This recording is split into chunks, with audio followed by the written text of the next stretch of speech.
Hiya guys, happy Sabbath, happy Saturday, and welcome back to my channel.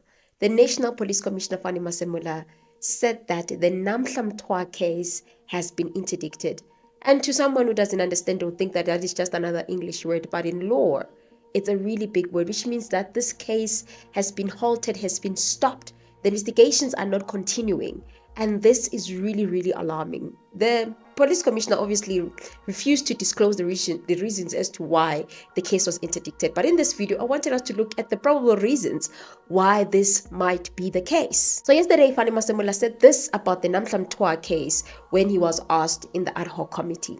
The province of KZN. But I'm on record to have said that when we went to Fort Hare with the then minister and we saw that there is a problem, well, of murder cases, but not necessarily alone, we enlisted the political killing task team to go and help there.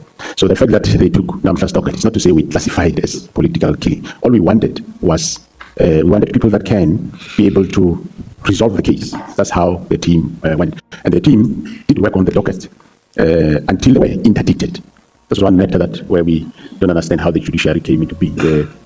The second people went to High Court, they interdicted the team on that case for other reasons and for almost a year. But the docket, let's say where it is now, but is expected to be investigated. Okay. So I think the interdict will maybe assess it in the in-camera arrangement. I think the general does not want to give us deeper detail on it now in a public platform. I think we can attend to that later. It's no problem. For you. This is very alarming, especially considering the fact that yesterday we witnessed people like Ktiso Molefe, as well as Bushiri, which happened a while ago, where these people get to be released from prison, they get to get bail despite the atrocious accusations that they're faced with, despite the fact that they're connected with high-profile unalivings. So it's very alarming that the NPA has failed once again with regards to these type of cases. However, yesterday when the police commissioner was answered, he was asked, he said that he can't disclose the reasons as to why Namhla'S case has not been continuing because it was part of the 121 dockets. So to those who don't know, Namhla'S was unalived by the boyfriend in the Eastern Cape, and first of all, the boyfriend was very abusive towards her, but later on unalived her. Because this channel is not a true crime channel and we do not really delve deep on that, we are mostly a political as well as a legal channel. So if you want a background on that, there's a couple of YouTubers that have covered the story with regards to what happened to her. But in this video, I wanted us to look into where did this thing start. So it started by Lieutenant General Namhla'S, who said that the Namhla case was part of the 121 case which was taken to Pretoria. And when the political killing task team was disbanded, the 121 cases, we know that they were stolen by Casse to Pretoria.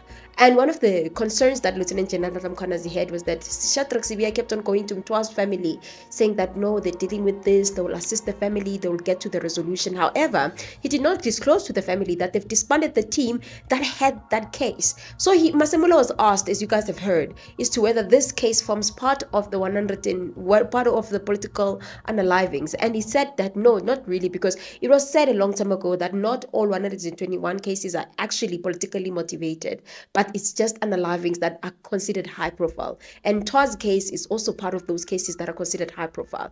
The person that is alleged to be the one that unalived this lady, which was the boyfriend, is said to be an NC cadre number 1 and has never been arrested, not even for the abuse that he has subjected on Mtwa. So nothing happened when it comes to all of that. So Namhla'S is also displaying that as an example to say that, you know, we tried, and such acts of disbanding the political killing task team as well as taking the dockets impacted cases such as that.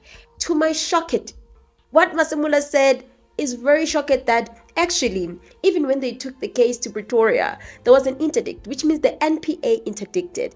Interdicting is stopping someone from doing something. For example, in cases of evictions, let's just say people are being evicted in a property. You then go to court to get an interdict to stop that eviction from continuing. Then if the court grants you, at most cases interdicts are very much urgent, and if the court grants you that interdict, then you do not continue evicting those people, or those people will not be evicted from their houses. So that's what happened. They interdicted the case of Namhla'S from continuing in the court of law.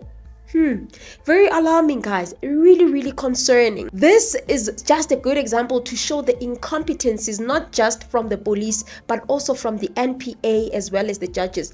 We can judge the judiciary. The judiciary has its own flaws, but I also think that the NPA is equally as guilty, because if the NPA has a strong case and they can appropriately argue their cases, it won't be easy for the judges to just grant something that is against or that won't make the communities to be happy about.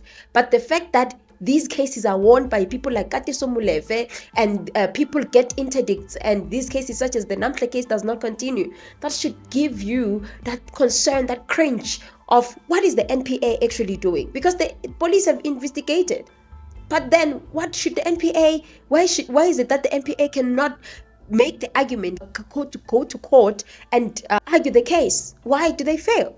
So some of the reasons that can make this case to be interdicted is because, number one, they want to stop another agency like the police or IPID from proceeding with the investigating. They want to stop the court from enrolling or hearing the matter prematurely, or prevent certain evidence or information from being used or disclosed. In plain language, it is a legal pause button. That's what the interdict is.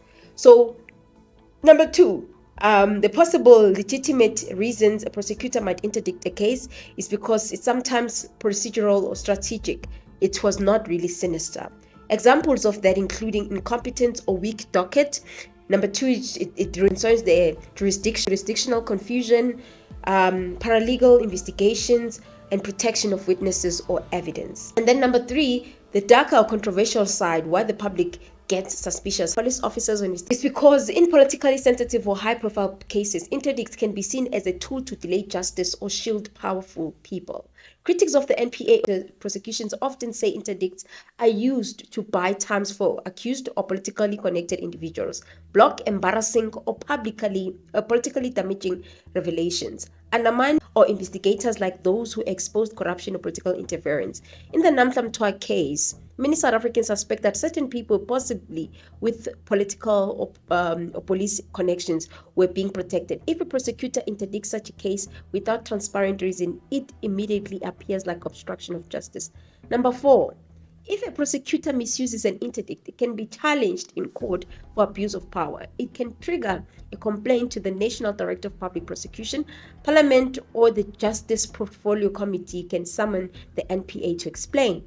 In other South African cases like the Senzo Meyiwa or the Babita Deokoran, prosecutors have been accused of dragging their feet or withholding key evidence. Though they often cite incomplete dockets or ongoing investigation, the Namhla'S, because of its political undertone and alleged link to Eastern Cape politician, falls into a sensitive category where the use of an interdict looks highly questionable. Bottom line, a prosecutor can interdict a case legally, but only if there are procedural flaws, jurisdictional dispute, or risk to due process.